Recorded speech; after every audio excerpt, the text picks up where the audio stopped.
할렐루야. 아멘. 우리 옆에 분하고 한번 인사합시다. 잘 오셨습니다. 우리 한번 인사합시다. 당신을 위해 좋은 일이 시작되었습니다. 우리 한번 인사합니다. 당신은 행복한 사람입니다. 아멘. 제목을 한번 같이 읽겠습니다. 시작. 주께서 돌이키며 베드로를 보시리라. 아멘. 예수님께서 십자가의 고난과 죽음을 당하셔야 하는 일들이 이제 곧 다가옵니다. 아마도 이것은 구약 성경부터 이미 예언되었던 말씀입니다. 스가랴 13장 7절에 보면 내가 목자를 치리니 양들이 흩어지리라 말씀하셨습니다. 예수님께서 고난을 당하시고 또 십자가에 오르실 때 그를 따르던 모든 제자들이 예수님을 떠났다는 말입니다. 그런데 모든 제자들이 예수님을 떠났을까? 정말 떠났습니다. 누가복음 14장 50절에 보면 모든 제자들이 예수를 버리고 도망쳤다가 기록합니다. 먼저 떠난 이들이 있고 또 조금 있다 떠난 이들이 있을지는 몰라도 모두가 다 예수님을 버리고 도망쳤다는 성경 말씀을 우리가 말씀을 통할 수가 있습니다. 그래도 끝까지 예수님의 고난의 자리까지 함께 나아갔던 이들이 있습니다. 먼저는 가룟 유다입니다. 가룟 유다는 예수님을 팔았던 사람입니다. 그래서 예수님이 자신이 예수 그리스도를 팔아넘긴 그대로 대제사장들에게 잡혀서 끌려가서 그들에 서서 신문을 받은 그 자리까지 가룟 유다는 그 자리에 함께 갑니다. 그가 왜 예수님을 팔았을까? 예수님을 팔 때까지 많은 사람들은 몰랐을까? 가룟 유다는 예수님을 팔려고 일찍부터 생각을 하고 있었습니다. 아무도 모르게 은밀하게 자기 안에서 예수 그리스도를 팔 생각을 먹게 된 겁니다. 그런데 가룟 유다가 그런 마음을 먹었다라는 것을 눈치챈 분들이 있어요. 먼저는 예수님께서 눈치를 채셨고 또 사탄이 알고 있었습니다. 사람들은 알 수 없어도 그 마음 은밀한 곳에 어떤 것이 자리 잡고 있는지 예수님은 아셨습니다. 그래서 예수님은 끊임없이 그가 돌아오기를 기도하셨고 그에게 권면하셨고 수많은 기적의 현장 속에 가룟 유다를 데리고 가셨고 수많은 말씀을 증거하시는 그 자리에 가룟 유다가 있게 하셨습니다. 그런데 사탄도 알고 있었습니다. 그런데 사탄은 예수님께서 행하신 일들과 정반대 일을 행했습니다. 은밀한 중에 악한 생각을 했던 그 가룟 유다의 마음에 누가복음 22장에 보면 사탄이 그 안으로 들어갔더라 기록합니다. 사탄이 그 마음속에 들어간 이후로 가룟 유다의 마음은 이제 예수 그리스도를 팔아넘길 생각으로 가득 차게 됩니다. 아무도 알 수 없는 그 은밀한 중에 그 안에 죄악을 쌓고 이제는 사탄과 더불어서 그 일을 행하기를 손꼽아 기다리고 있습니다. 그녀는 예수님을 은 30냥의 대제사장에게 넘겨주었고 오늘 사건에 이르게 된 것입니다. 말씀해 보니까 그가 예수님께서 죄인으로 정죄함을 받는 것을 보고 심한 가책을 느꼈다 생각합니다. 그래서 그가 대제사장에게 받은 그 은 30냥을 대제사장에게로 도로 가져다 주며 내가 무고한 자를 너희에게 넘겨주었나라고 이야기를 하지만 더 이상 소용이 없습니다. 스스로 큰 낙심에 빠집니다. 죄책감에 빠집니다. 분명 그를 마음을 주장하고 그의 생각을 무너뜨린 것은 사탄이었는데 사단은 모든 죄책감을 가룟 유다에게 넘겨버립니다. 그리고 마치 가룟 유다가 모든 것을 행하고 모든 악한 일을 처음부터 끝까지 계획하고 지금 이 자리까지 온 것처럼 그를 완전히 정죄하여 무너뜨리기 시작합니다. 가룟 유다는 스스로 자신의 죄책감을 깨닫고 자신의 생명을 끊어버립니다. 그가 왜 그 어떤 누구의 도움도 받지 못하고 스스로 모든 것을 선택하고 결정하고 자기의 생명을 끊는 자리까지 갔을까?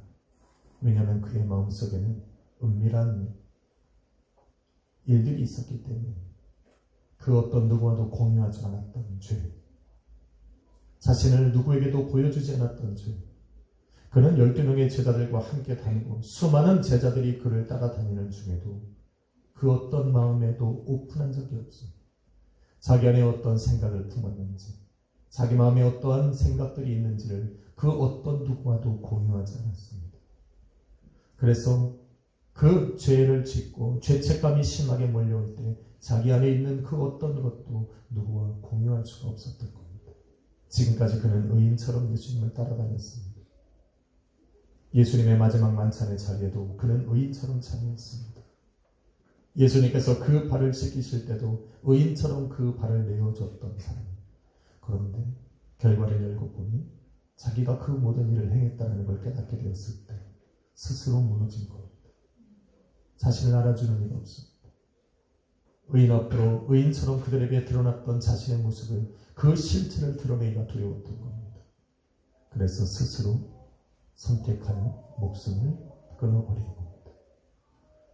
사실 가룟 유다처럼 더 엄청난 죄를 예수님에게 범했던 이가 오늘 본문에 나오는 베드로였습니다. 예수님을 넘겨 주기는 않았지 사실은 가룟 유다보다 더 예수님에게 깊은 상처를 주었던 이가 베드로입니다. 베드로는 예수님께서 당신의 고난과 죽음에 관해서 말씀하실 때마다 예수님을 가로막으며 이렇게 말했습니다. 주여, 이 일이 절대로 일어나지 않을 것입니다. 내가 그렇게 하지 않게 막을 것입니다. 내가 당신의 고난의 자리에도, 당신의 죽음의 자리에도 내가 함께 갈 것이고 내 생명을 다해서라도 그 일이 일어나지 않도록 막겠습니다라고 예수 그리스도 앞에서 또 수많은 제자들 앞에서 그는 선포하고 맹세했습니다. 예수님을 위해 자신의 생명을 내어준다고 말하는 그 사도 베드로처럼 그보다 더 충성된 일꾼이 되겠습니다. 그래서 많은 사람들은 베드로를 향하여 수제자라고 부를 수 있습니다. 오늘 우리도 베드로를 제자들 중에 가장 으뜸인 자로 생각하는 이유가 바로 여기에 있는 겁니다. 그런데 그런 예수님께서 그런 베드로를 향해 이런 말씀을 하셨습니다. 베드로야, 내가 다 굴기 전에 나를 3번 부인하리라. 그 말씀이 떨어질 때도 베드로는 강력하게 부인했습니다. 주여, 그렇지 않습니다. 내가 당신의 고난과 죽음의 자리까지 내가 함께 갈 것입니다. 그래서 정말 자기가 했던 말대로, 자기가 보였던 그 행동 그대로 오늘도 예수님께서 잡히시던 그날 밤에도 자기가 했던 그 말을 실천하려고 했습니다. 함께 가지고 왔던 그 검을 들어 예수를 잡으러 왔던 그 사람의 귀를 잘라내는 용기를 보이기도 했습니다. 그러나 무의미했습니다. 막을 수가 없습니다. 오히려 대제사장들에게 더 죄인처럼 끌려가는 예수님의 뒤를 따라가기가 겁이 났던 겁니다. 그래서 예수님과 멀찌감치 떨어져서 예수님의 뒤를 따라갑니다. 예수님께서 병사들에게 이끌려서 대제사장의 뜰 안으로 들어가는 걸 바라볼 때 사실은 성경에 바라보면 베드로는 그 뜰을 들어가지 못합니다. 요한복음 18장에 보면 그 자리에 함께 있던 또 다른 제자 한 명이 베드로의 손을 잡고 그 뜰 안으로 데리고 들어갔을 때야 비로소 그는 지금 이 본문의 사건이 일어나는 뜰 안으로 들어가게 되는 겁니다. 그 뜰 안에 들어가서도 여전히 예수님께서 머물고 있는 그 뜰 문 앞쪽으로 나아가지 못합니다. 서성거립니다. 그리고 한 사람이 찾아와서 당신도 예수와 함께 있었다라고 이야기할 때 부인합니다. 또 한 사람이 찾아와서 너는 예수의 도당이라고 말할 때 강력하게 부인합니다. 나는 저를 알지 못한다라고 그를 저주합니다. 또 한 사람이 찾아와서 너는 예수와 함께 있었던 갈릴리 사람이라고 외칠 때에 그는 더 강력히 부인하고 예수를 배반하게 됩니다. 그때 다투입니다.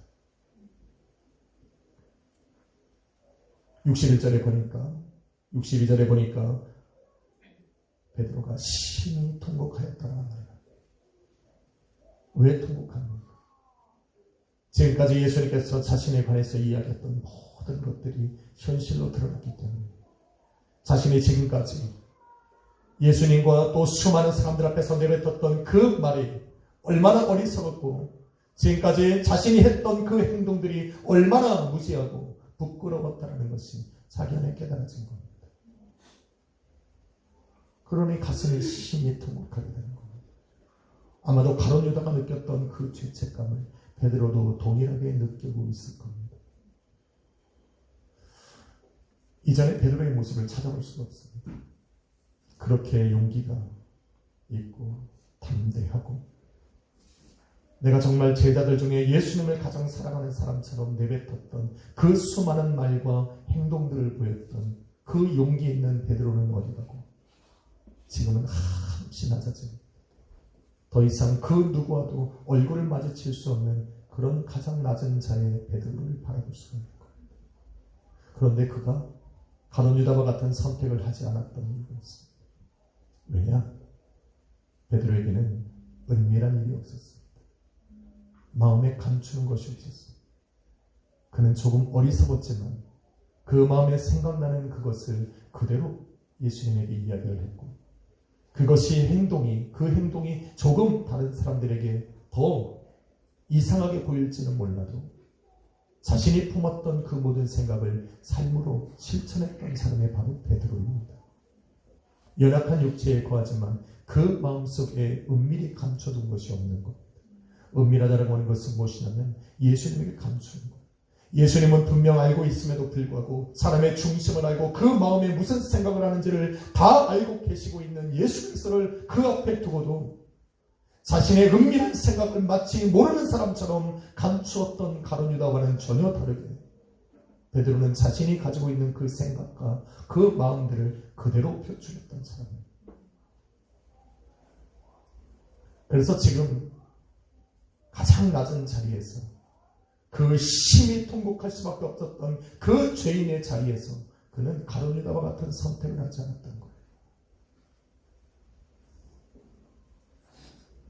그가 스스로 자신을 정죄하고 스스로 선택하고 스스로 생명을 내어줘야만 한다는 그런 결정을 내리지 않았던 이유는 바로 그 심한 통곡이 찾아올 때 더 이상 어디로 도망갈 수 없고 이미 일어나버린 그런 죄악된 일들 속에 도대체 해결할 수 있는 방법을 알지 못할 때 오늘 61절에 보니 예수님께서 자신을 바라봐 주었기 때문에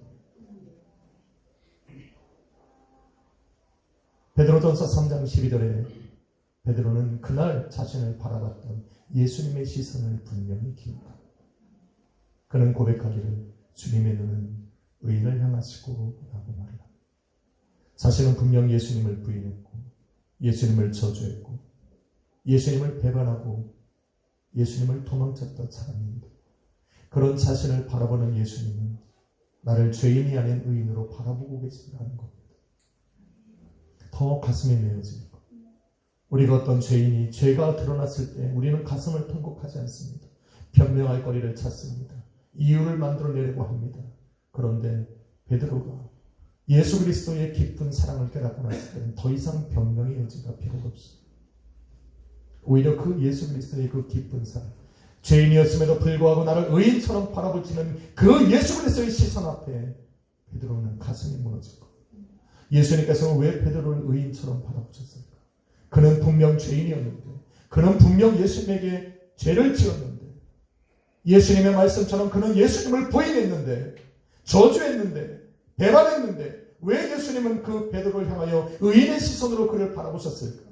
스가랴서 13장 7절 말씀해 보니까 예수님께서 고통, 고난과 죽음을 당하셔야 되는 그 일을 예언했던 스가랴 선지자가 이렇게 선포했습니다. 내가 목자를 기르니 양이 흩어질 것이고 그러나 가장 작은 자는 내가 내 손을 그에게 드리우리라 말씀합니다. 여기서 작은 자라는 것은 낮아진 자를 의미합니다. 내려놓은 자를 의미합니다. 지금 베드로의 모습을 의미합니다. 이전까지는 기세가 등등했습니다. 용기가 충천했고 내가 무엇이라도 예수를 위해 할 수 있을 거라고 하는 그 교만했던 그 베드로가 지금은 그 죄책감에 빠졌어. 자신의 죄인임을 깨닫고 나서는 가장 낮은 자리에 처해 있었기 때문에 그 베드로의 마음을 아시기에 예수님은 지금 그 시선으로 베드로를 바라봐 주시는데 이제는 죄인이 아니라 의인의 모습으로 바라봐 주시는 겁니다. 모두가 죄를 짓습니다. 이 중에서 죄를 짓지 않는 사람은 아무도 없습니다. 우리는 가룟 유다와 같이 예수를 팔아넘기는 그런 일들을 서슴지 않고 행합니다. 우리가 예수를 넘겨줄 수는 없지만 오늘도 우리 안에서 예수 그리스도를 빼어내어 세상 가운데 던져버리는 사람들이 많이 있습니다. 가룟 유다는 자기의 생명을 끊어서 영원한 지옥으로 들어갔지만 예수를 잃어버리고 살아가는 사람, 예수를 버리고 신앙과 믿음에서 떠난 사람들 또한 가룟 유다와 같은 동일한 길을 걸어가고 있는 것. 가룟 유다보다 조금 더 많이 살아갈 뿐 우리가 주님 앞에 섰을 때 우리의 신앙과 믿음 없는 삶은 영원한 형벌을 받을 수밖에 없기 때문에 우리 또한 베드로와 같은 죄를 짓고 살아갑니다. 얼마나 많은 경우에 우리는 예수를 모른다고 살아갑니다. 세상 사람들 앞에 예수를 모르는 사람처럼 살아가고 있지는 않습니다. 오늘도 수많은 사람들이 나를 바라볼 때 예수의 사람이라고 여겨지는 것을 두려워하지 않습니까? 그렇게 예수를 거부하며 외면하며 살아가는 사람들이 바로 우리입니다. 바로 우리가 이러한 자리에서 해야 되는 일은 바로 우리를 바라보시는 예수 그리스도의 시선과 마주하는 겁니다. 우리를 죄인이었으나 분명 죄인이었지만 우리를 의인으로 바라봐 주시는 그 예수 그리스도의 시선을 우리는 찾아야 하는 줄 믿습니다. 예수님의 시선과 마주했던 베드로의 마음에 어떤 생각이 들었을까? 내가 다 울기 전에 3번 나를 부인하라고 말씀하셨던 그 예수님의 말씀만 생각났던 것은 아닙니다. 예수님의 시선과 마주하고 나를 여전히 의인의 시선으로 바라봐 주시는 그 사랑스러운 예수님의 눈과 마주했을 때 베드로는 그 전과는 다른 말씀들이 생각났습니다. 누가복음 22장 31절 32절에 바라보니 시몬아 시몬아 사단이 너를 밀가루로 요구하였으나 내가 너가 시험에 믿음이 떨어지지 않기를 기도하였노니 너는 돌이켜 내 형제를 굳게 하라 말하고 있는 겁니다. 예수님의 그 말씀이 있습니다. 사단 나를 참수하고 여전히 나를 정죄하면서 나를 저 생명에 없는 그 어둠의 자리로 나를 끌어가려 하지만 오늘도 예수님께서 자신을 위해 기도하고 있다는 그 말씀이 심령을 울리는 겁니다. 내 심령에 예수 그리스도의 말씀이 살아 움직이니 내가 믿음이 떨어지지 않기를 구하는 예수 그리스도의 그 마음이 그대로 찾아오는 겁니다. 오늘 죄인된 우리가 예수 그리스도를 찾아야 되는 이유가 여기 있습니다. 우리는 우리 스스로를 정죄하기는 쉬워도 정죄하고 있는 나를 바라보시는 그 예수 그리스도의 사랑스러운 이 눈빛과 그 마음을 이렇게 닿지 못합니다. 그래서 우리는 예수 앞으로 죄를 지을 때마다 더 나가야 됩니다. 더 나가야 됩니다. 내가 예수를 바라보기가 힘들어도 우리는 여전히 예수를 바라봐야 되는 이유가 바로 여기 있습니다. 예수 그리스도와 시선이 마주할 때 오늘도 우리에게 주어지신 그 사명이 우리 안에 샘솟는 겁니다. 다시 새로워지는 것입니다. 할렐루야. 아멘.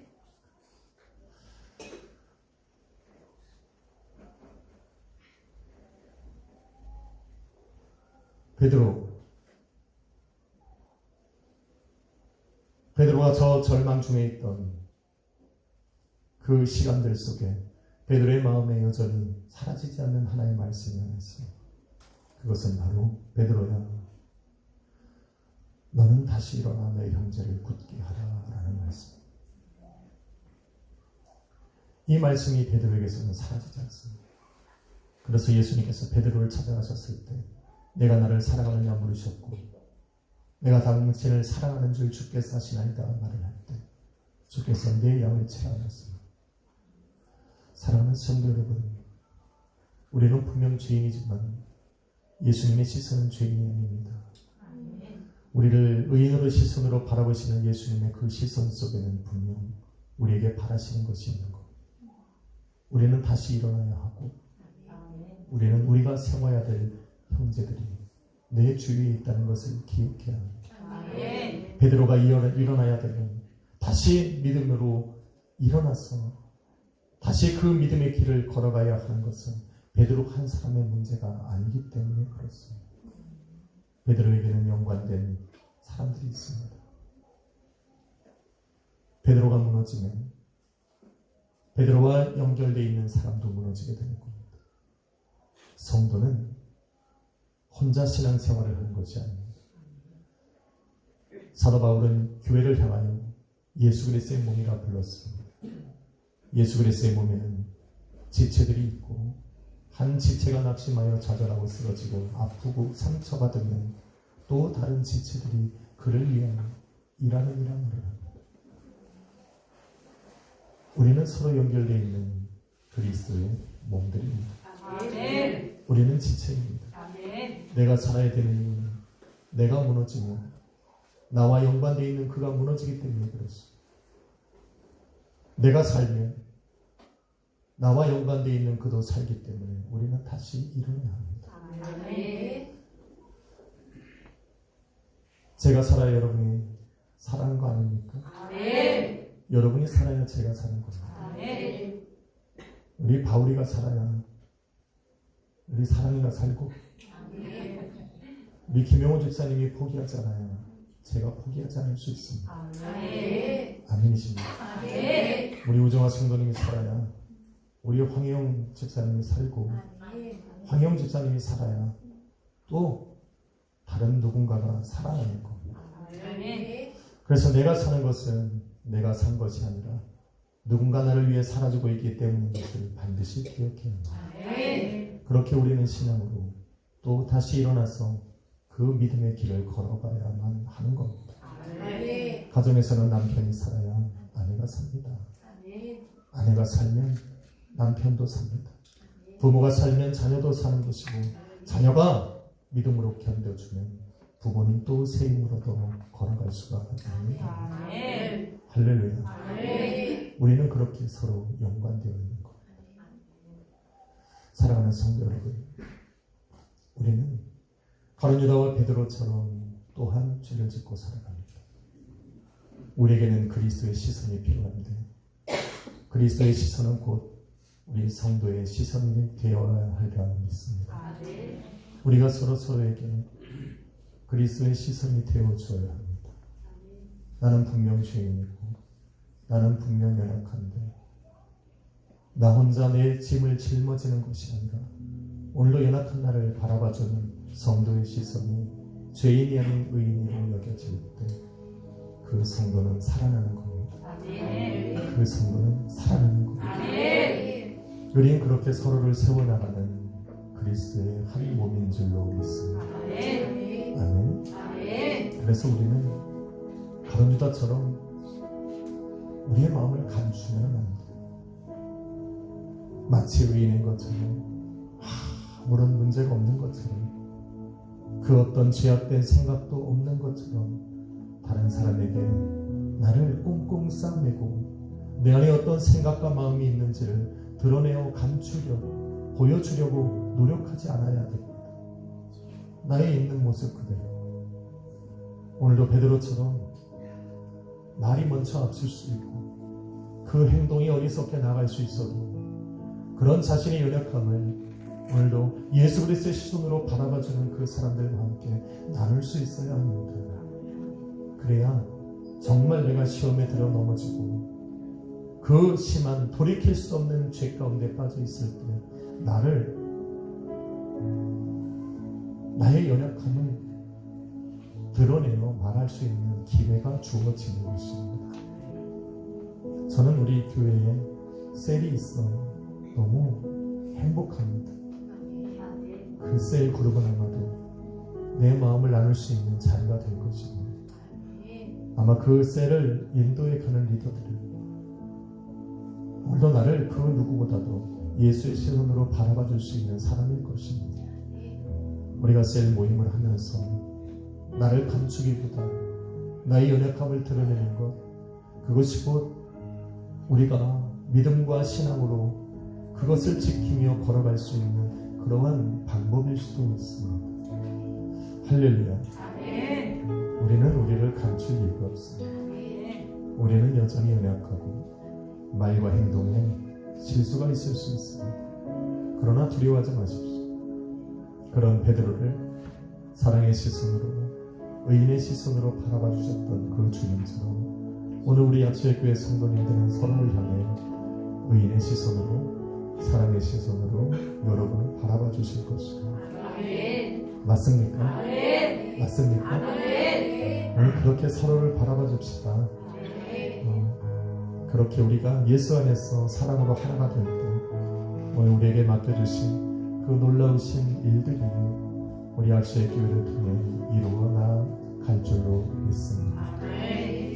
오늘도 그리스도께서 우리를 당신의 피와 살을 내어주시며 너는 나의 몸이라 부르시고 있습니다. 귀한 성찬에 여러분을 초대하는 것이 얼마나 행복한지 모릅니다. 비록 침례를 받지 않아서 성찬에 참여할 수 없어도 오늘 그 심정을 우리 주님께서 어루만져 주셔서 오늘도 동일한 은혜가 여기 앉아있는 모든 우리 약수의 교회 성도님들에게 임하리라 믿습니다. 기도하겠습니다.